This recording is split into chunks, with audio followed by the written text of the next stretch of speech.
Hey everybody. Thank you so much for coming out.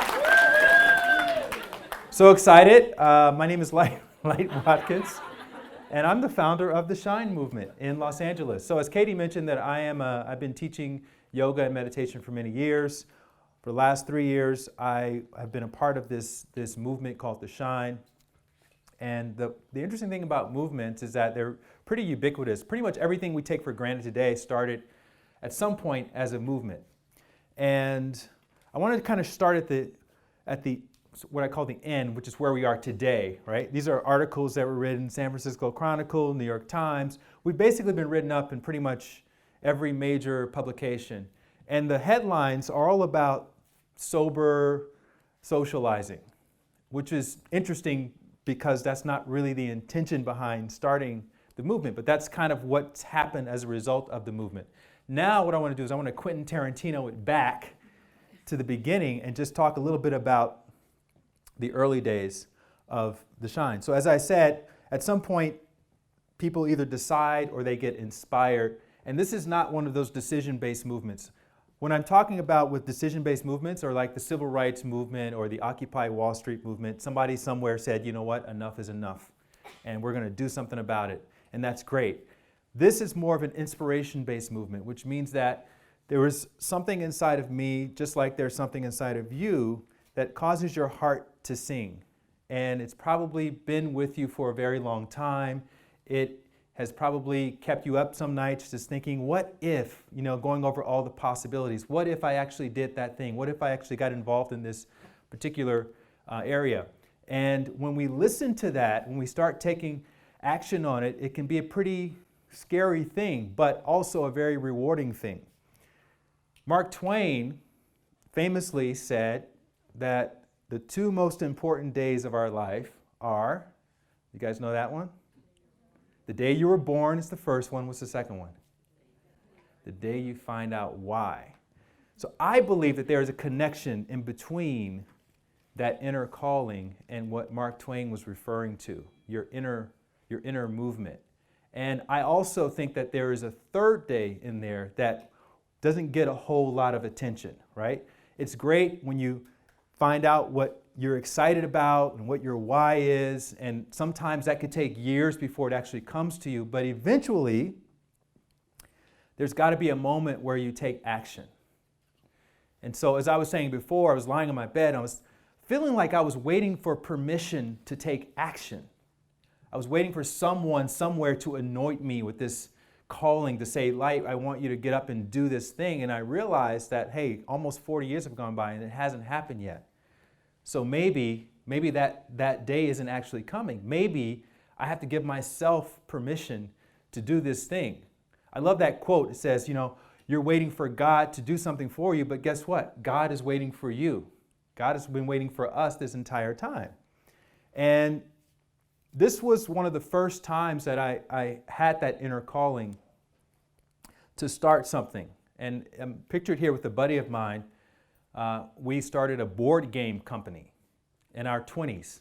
We were both fashion models in New York City at the time, and we both had a little bit of extra money, and we put our money into this board game company. He came to me with an idea. He said, Light, I had this really interesting dream last night where people were spelling words and they were spelling them backwards, and they were spelling them from the outside to the inside. And I thought, that's amazing. We should do a board game based on spelling. And so we created this game. We sunk $50,000 into it, and we started market testing it, and we would bring it out, and we never told anyone that it was our idea because we wanted to get honest feedback from our friends. And so we would play the game with all of our friends and hear what they had to say about it. And then when we finally took it to market, what we discovered was that people standing up in front of all their friends and spelling in public is not the idea of fun that we thought. And over the next couple of years, the whole thing tanked, and we ended up going out of business. And what I learned from that was, I don't want to make my passion into a business. And that was a very important lesson, because when I had this idea for the Shine, I knew that I didn't want to make it into a business. I wanted to make it something that was a little more altruistic than that. And I came across this quote, which was by Ralph Waldo Emerson: "Our chief desire is for someone to inspire us to be what we know we can be." And that's something that really affects all of us. We all want inspiration. We all want to be inspired. And some people are inspired in different ways. And I was inspired by my inner practices, my meditation. I was inspired by not having to drink alcohol to have a great time. And that's a decision that I made way back when I was in my board game days. I was inspired by bringing people together around this idea of mindful entertainment, around music and talks and anything that was interesting in terms of entertainment. It could be beatboxing, it could be comedy, it could be anything. And so I put all these things together and I launched The Shine. I launched it in this little West Los Angeles dance studio that I rented for $40. And we sent out an email, and there were about 11 people that showed up to the first one. And I didn't know most of those people. The people that I thought were going to come, the people who I told about the idea and tried to get excited about the idea, didn't come. And that's kind of how that went. And I made a poster with some signs that I printed out on my inkjet printer at home, and I taped them all together. And I like showing this picture of the first Shine because I think that we have this idea that to start a movement, you need to have all these resources. You need to be John D. Rockefeller. You need to have galas and all these things in order to get people interested. And really, it's just about starting. Just starting with whatever you have, with the idea. And I was the main one doing all the entertainment. I was talking, I was leading meditations, I was engaging people in different activities, I was making homemade lemon ginger honey tea, and I also had this idea of asking questions when people come into the space, because a lot of times, I don't know about you, but when I go into a space and I don't know anybody, it's a little bit of discomfort with that. And so the usual icebreakers are what? What do you do for a living? What's your name? And I thought, that's not really that interesting. Let's try to go a little bit deeper than that. And so I came up with this idea of posing hypothetical questions when you walk in. And then over the next couple of years, this is actually in Wanderlust in Hollywood, it exploded to this event with hundreds of people and money being given away to the audience members to use for charitable purposes, and all kinds of wonderful talent coming in and speaking and performing. And so that's kind of the dichotomy of what can happen after a couple of years. But it wasn't about getting to that point. It was always about the process, okay? Now this is a picture of my favorite football team, the University of Alabama Crimson Tide. I'm from Alabama, so I've always been a fan of that team. But this is a very top team because of that guy in the middle with his back to us. His name is Coach Nick Saban. And Coach Nick Saban is one of the winningest coaches in college football. He's won something like 7 championships in the last 11 years, which is completely unheard of in this modern era. And one of the things that he's really known for is his process. Right? His process means that it doesn't matter what the outcome is, as long as everybody does their job, as long as we stay committed to the mission. And as a result of encouraging his team and leading his team to be a part of that, to buy into that process, what he's found is that he has top performing teams every single year. So I want to just talk about the process that the actual elements of the process that we incorporated with the Shine that I think helped to cause the Shine to become this movement. And one of the main things about the process was just this idea of giving back. So however that looks for you, right, there should be some component in your movement for giving back.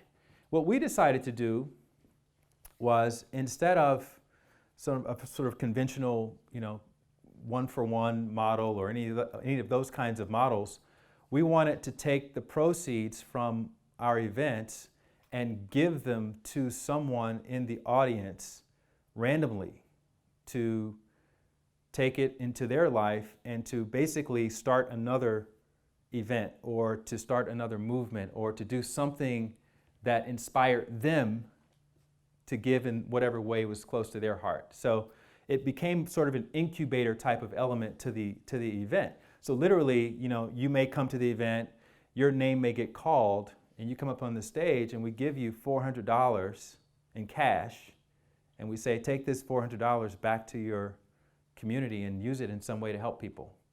And we saw all kinds of really amazing things happen from that.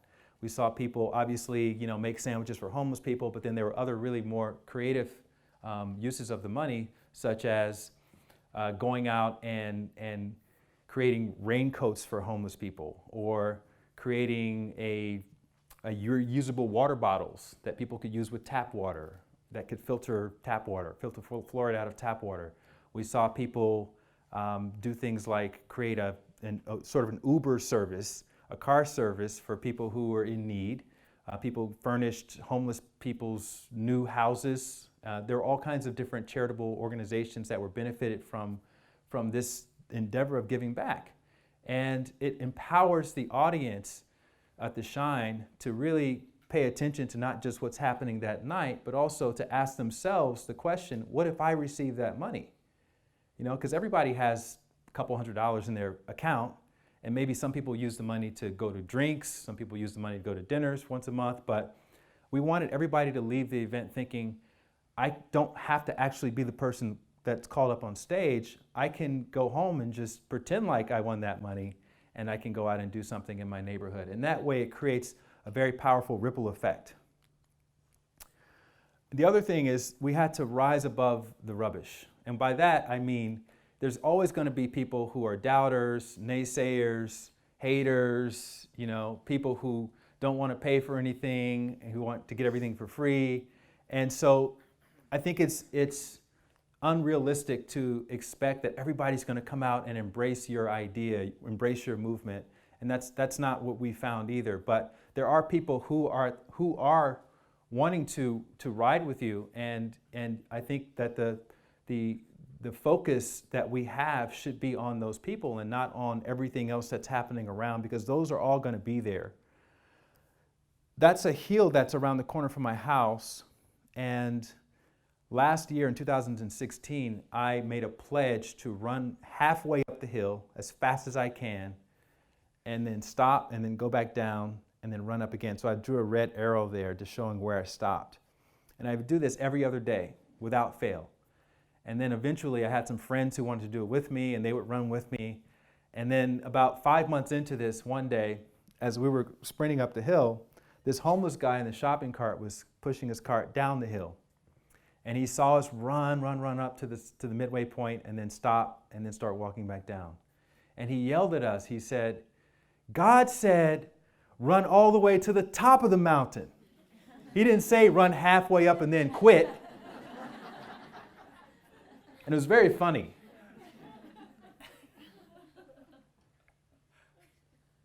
And the reason why I like that story is because, when you're out there doing your thing, starting your movement, there are going to be people who give you really good suggestions or really good advice or point things out like that from their vantage point, right? From their vantage point, you may look like you're quitting or you're not going far enough. But they haven't really taken the time to understand what your mission is, what you're really trying to do. And with the Shine, we had a lot of people come to us and say, how are you going to scale, and what are you going to do in 5 years and all of that? And that was never really the mission. The mission was to create these intimate experiences that people can come to and feel like they walked in at home, and they don't have to get buzzed and all that in order to connect on a meaningful level. That's really it. But, to people who are experts in nonprofits and experts in even movements, that wasn't satisfactory. And so from their vantage point, they wanted more. But for me, I was already fulfilled just being able to walk into each of the events and have that sense of community. I wasn't looking for something else to happen in order to make me feel more complete. I was already complete. So creating it from that sense of completion gives you the ability to kind of hear what they're saying, but you don't have to do what I would have done 5 years earlier, which is I'll run all the way up just to satisfy this guy. I didn't do that. Instead, what I said was, why don't you come and sprint these last 2 laps with us? What do you think he said? Oh, no, you guys go ahead. He didn't go. And that's what I said. You want to recruit people who will fall into your mission. And there's a really interesting story from the civil rights movement. They were having a planning meeting one night, and Martin Luther King singled out this older, elderly lady. She was in her 70s, and she had been, going along with the bus boycott and walking everywhere. And he said, "Ma'am, you've been walking with us from day one, and we really appreciate your commitment. But I want you to start riding the buses tomorrow because I know your feet, are really tired, and you're elderly, and you shouldn't have to walk this much." And she said, "Oh no, I'm not going on the buses tomorrow. I'm going to see this thing through to the end." And he said, "Ma'am, but aren't your feet tired?" And she said, "Yeah, my feet is tired, but my soul is rested." And that needs to be our filter for who we surround ourselves with in these movements. We need to surround ourselves with leaders, right? That lady was a leader. And by leader, I don't mean you have to be the person out in front telling people what to do, but you find people who are leaders, meaning they are committed to what inspires them. And so in our case with the Shine, we have a team of volunteers. Everybody's a volunteer. Nobody makes any money on the Shine. I don't make any money. I volunteer my time. Everyone who comes around volunteers their time. And it took me a little while to realize that not everybody's good at doing everything that needs to get done. But everybody's good at something.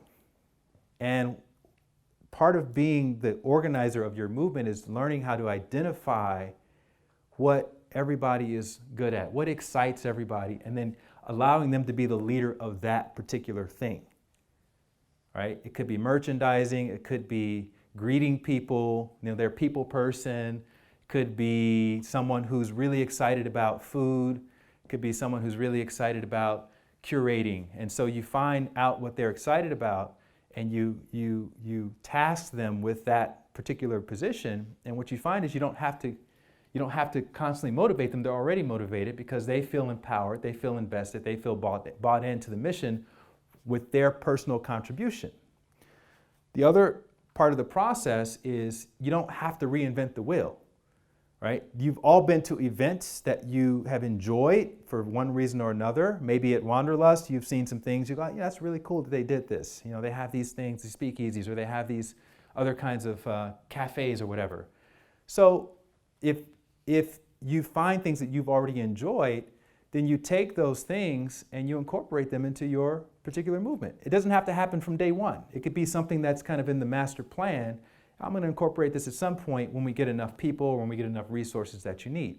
So this is a picture of people doing a group massage. I went to this poetry event once, and the guy had the whole audience do a group massage, and I thought that's really cool.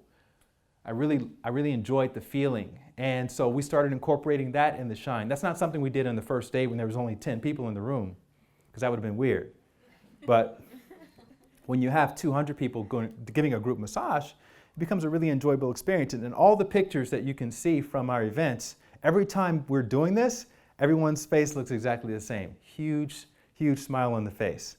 And then this is the thing that I added that I was saying earlier about asking hypothetical questions. So there are no name tags. What we have are answer tags to the question. So you literally show up, and for instance, with this particular question, what was your favorite toy as a kid? Mine was Star Wars. So I would write Star Wars down on the little tag, and I would stick that on me. So everybody's wearing these tags with their favorite toy as a kid. And so you automatically have a really interesting icebreaker when you meet up with someone. And what if you see someone who also liked Slinkies and you like Slinkies, and that's a connection. And so it's just a different way of kind of breaking out of the norm, breaking that symmetry of, how are you doing? What do you do for a living? And where are you from? The kind of normal thing that we always do at events. And that's something that I've always been known for within my friend circle, as being the guy that asks hypothetical questions. I didn't care if anybody else liked hypothetical questions, I like them. So I figured the other people who like them will start to be attracted to this event. And you're basically training people in how to attend your event by exploring and creating these kinds of different elements and having them become consistent features of your event. When people come, at first they're going to be a little bit, oh, this is kind of weird. But then they see everybody else doing it and they see you doing it, and then they start to embrace it, and then they start to educate their friends that they bring to the event. Oh, there's this cool thing with the sticker. I'm not going to tell you all about it. I'm just going to let you discover it for yourself.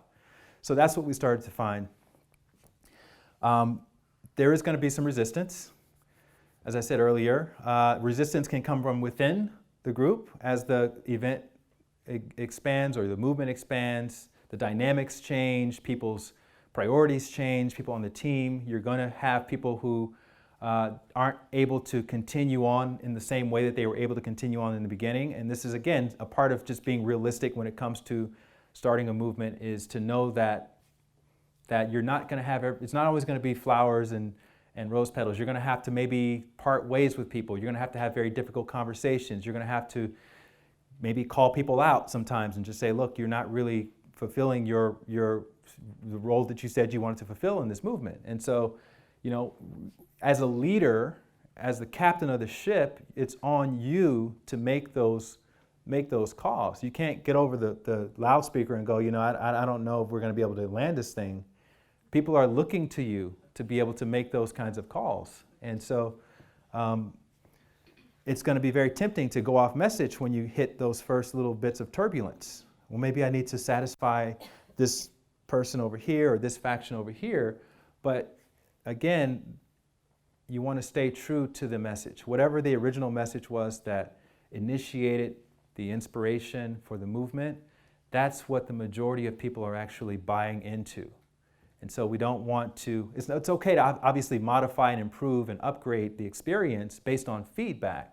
But if it causes you to deviate from the message, then it's going to end up corrupting your entire event. And it may not happen overnight, but eventually it will start to happen.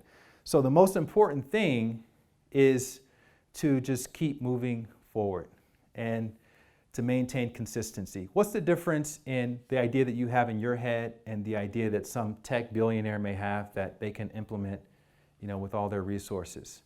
The only real difference is follow through. That's the only real difference. Someone who has an idea, a fly-by-night idea, they implement it, it works, it doesn't work, they go on to something else. But the people who really get these movements started and build momentum are people who just have a willpower to follow through and to keep moving, even though you're not going to know how it's going to turn out. That's the other deal with following your inspiration. There's no end point where you can see it and go, oh, that's it. Once I arrive at this point, I'm going to be fulfilled, right? The fulfillment is always coming from inside. It's not happening on the yonder side of achieving the goal of the mission. And this is going to be more of a reality for you. They say when one door closes, another one's going to open. But what about those hallways? Those hallways are scary. There's going to be a lot of hallway moments in the movement.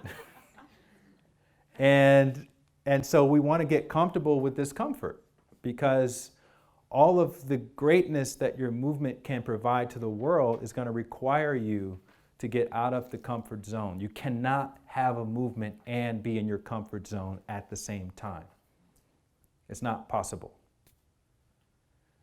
And so that's also something that we can continue reminding ourselves. If I'm uncomfortable, if this situation is, I would get anxious before every single event, thinking, God, no one's going to show up, and this is, nothing's going to work right, and I'm just going to stumble over myself, and literally every single event, and then I'd go and everything would be fine, right? But I knew that I had to go, but to be completely transparent, I would get anxious before it, and my team would be there, and they would have to remind me, oh yeah, everything is going to be fine, we're going to take care. And so it's really the back end work that helps to keep the things going. It's not that you have to wait until the last minute to do things, but you will find a sense of discomfort. And that's how you kind of know you're doing the right thing, you're in the right place, It's because you don't feel completely comfortable the entire time. And then there's trust in the process. Do you guys know who this guy is? David G? He's doing a lot of meditations here. He did a couple meditations at the Shine. And meditation has been a lifesaver when it comes to living outside of the comfort zone, because it reminds you every time you sit down and meditate. I know I'm preaching to the choir here, but every time you sit down and meditate, you're connecting to something bigger than yourself. And it's that something that reminds us that we're right where we're supposed to be at all times, right? Every time you have the thoughts that you don't want to have in the meditation and you say to yourself, oh, this is okay, this is just like clouds passing by, or whatever it is you say, that's the same thing that happens with the discomfort. This is right where I'm supposed to be. These are clouds. This is temporary. It's all happening, right? And I know that as long as I'm following my heart, as long as I'm staying in alignment with my inspiration, then I am going to be where I'm supposed to be, and what's happening is what's supposed to be happening. So this is one of my favorite quotes here. Your time is limited. Don't waste it living someone else's life. Have the courage to follow your heart and intuition. They somehow already know what you truly want to become. Everything else is secondary.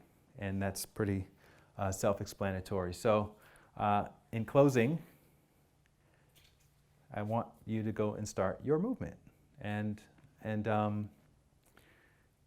I just want to remind you that you have everything you need right now. You don't need anything other than what you have right now. You just have to ask a different question. Instead of what could happen if I had X, Y, and Z, how do I do the most with what I have right in this moment? Thank you very much.